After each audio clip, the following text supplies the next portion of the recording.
बिस्मिल्लाहिर्रहमानिर्रहीम जी अस्सलाम वालेकुम। आज का हमारा टॉपिक है फर्स्ट ईयर के 5 चैप्टर सर्कुलर एंड मोशन के नेक्स्ट 5 क्वेश्चन। तो हमारे पास जी 6 क्वेश्चन क्या है, कहता है कि आपने बताना है कि एक सैटेलाइट मूव कर रही है अराउंड द अर्थ, तो उसकी वेलोसिटी कितनी होगी, मिनिमम वेलोसिटी, वो मिनिमम वेलोसिटी मालूम करनी है जिसकी वजह से एक satellite around the earth move करती है। तो कुछ इसकी डेफिनेशन है, the minimum velocity which required the body to move around the earth is known as the minimum velocity. अब इसका हम क्या करते हैं, एक एक्सप्रेशन निकालते हैं, एक रिलेशन निकालते हैं। तो हमने देखा कि आपके पास क्या है जी, एक आपके पास ये वाली सैटेलाइट है, ये आपकी अर्थ है, ठीक है। तो ये मूव कर रही है अराउंड द अर्थ, ऐसे ऐसे मूव कर रही है, ठीक है। तो इस पर देखा हमने दो चीजें ही हैं, एक तो इसका वेट है जी, एक तो ये सेंट्रीपिटल फोर्स की वजह से अराउंड द अर्थ मूव कर रही है। हमने देखा दो फोर्स है इस पर, एक आपकी वेट की फोर्स है, एक आपकी सेंट्रीपिटल फोर्स है। तो वेट की फोर्स आपके पास mg होती है, सेंट्रीपिटल आपके पास mv²/r होती है। आपका m से कैंसिल हो गया, g आपके पास बराबर आ गया v²/r आ गया। जो r आपका स्मॉल a की, तो इधर r है वो आप बड़ा भी लिख सकते हैं, बिग भी लिख सकते हैं। इसका मतलब आपके पास r इधर मल्टीप्लाई हो रहा था, इधर आके क्या हो जाएगा, इधर डिवाइड हो रहा था, इधर आके मल्टीप्लाई हो जाएगा। आपके पास v² आ जाएगा, ये आपके पास g/r, यहाँ पर v आ जाएगा।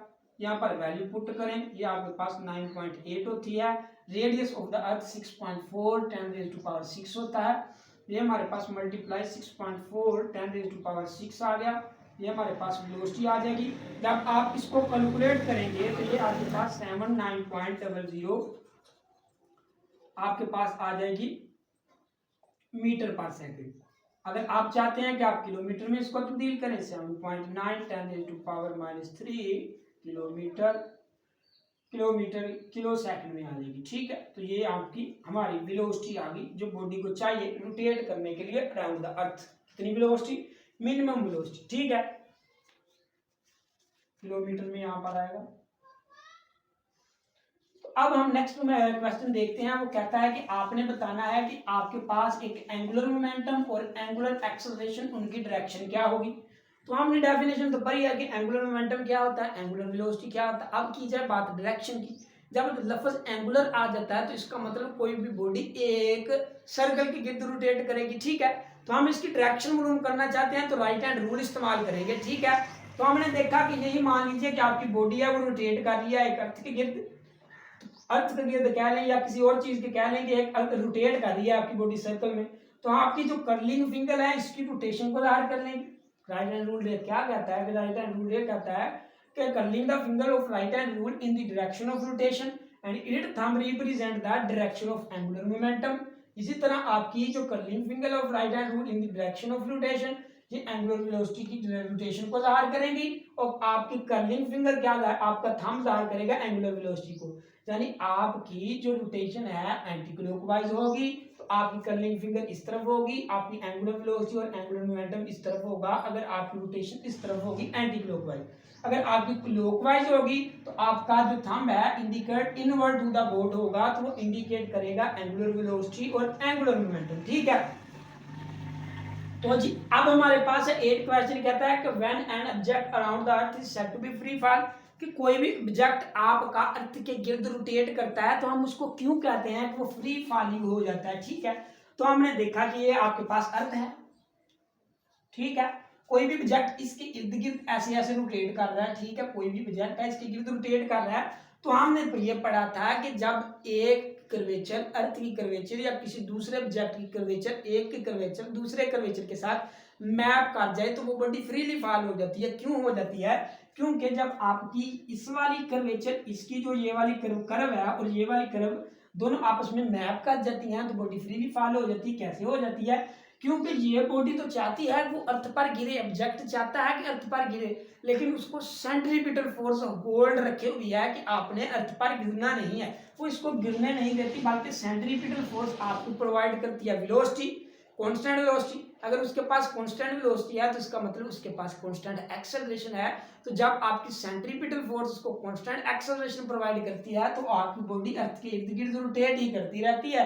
तो इसलिए हम इसको कह देते हैं कि इसका कांस्टेंट एक्सेलरेशन है और आपकी बॉडी फ्रीली फॉल है, ठीक है। अब हमारे पास एक नया जी अगला वाला क्वेश्चन है, उसमें ये क्या कहता है, उसमें वो ये कहता है कि डायरेक्शन ऑफ मड, यानी इसका मतलब ये है, क्वेश्चन पूरा आपकी बुक पे लिखा हुआ है कि आपके पास जब आप बाइसाइकिल चलाते हैं तो आप देखते हैं कि टायरों में बाजुकात मड लग जाता है, ठीक है। तो वो कहता है कि जब आप उसकी साइकिल की बाइसाइकिल की स्पीड तेज करते हैं तो वो मड की डायरेक्शन आपने बतानी है किस डायरेक्शन में जाएगा। तो हमने देखा कि आपके पास ये वाला आपका जो है व्हील है, ये ऐसे करके उस पर क्या है जी, उस पर यहाँ पर लगा हुआ है मड। तो जब आप उसकी स्पीड तेज करते हैं तो आपका मड इस तरफ मूव कर जाता है। कैसे मूव करता है, क्योंकि मड के दरमियान और टायर के दरमियान एक एडहेसिव फोर्स होती है, ठीक है। तो जो आपकी एडहेसिव फोर्स होती है, और जो एडहेसिव फोर्स की वजह से जो आपकी बॉडी है वो एक सर्कल में मूव नहीं कर सकती, यानी एक सेफ सेंट्रीपिटल फोर्स प्रोवाइड नहीं करती। जब उसको सेफ सेंट्रीपिटल फोर्स प्रोवाइड नहीं होती तो बॉडी आपकी इस तरह मूव कर देती है, यानी अलोंग द टेंजेंट मूव करेगी, ठीक है।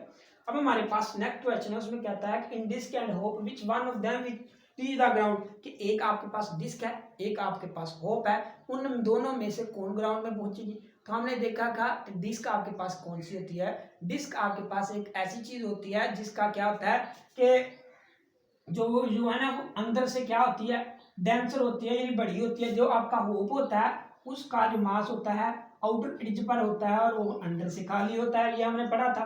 तो वो कहता है कि इनमें से डिस्क पहले पहुंचेगी या होप पहले पहुंचेगी। तो इस पर मैंने कंप्लीट डिस्कशन किया है, अलहदा इस पर लेक्चर है, लेकिन यहाँ पर एज ए शॉर्ट क्वेश्चन है। तो हमने इसका एक रिलेशन ड्राइव किया था, वो हमारे पास कौन सा रिलेशन था, वो हमने एक डिस्क के लिए ड्राइव किया था और एक होप के लिए। तो होप के लिए जो हमारा जो रिलेशन था वो हमारे पास था जी एच। इसी तरह हमारे पास जो डिस्क के लिए हमारा रिलेशन था वो हमारे पास था 4/3 और साथ आपके आ जाता था जी एच। जब आप 4/3 को बाहर निकालेंगे तो ये इस तरह आ जाएगा, जी एच यहाँ पर आ जाएगा। हमने देखा कि ये आपके पास खाली है, इसके पास कोई क्वांटिटी नहीं है, इसके पास क्वांटिटी है। जब ये क्वांटिटी इसके साथ मल्टीप्लाई कर देगी तो इसको इंक्रीज कर देगी। इसका मतलब ये हुआ कि आपकी जो डिस्क है उसकी वेलोसिटी ग्रेटर है, किससे ग्रेटर है, वी होप से, ठीक है।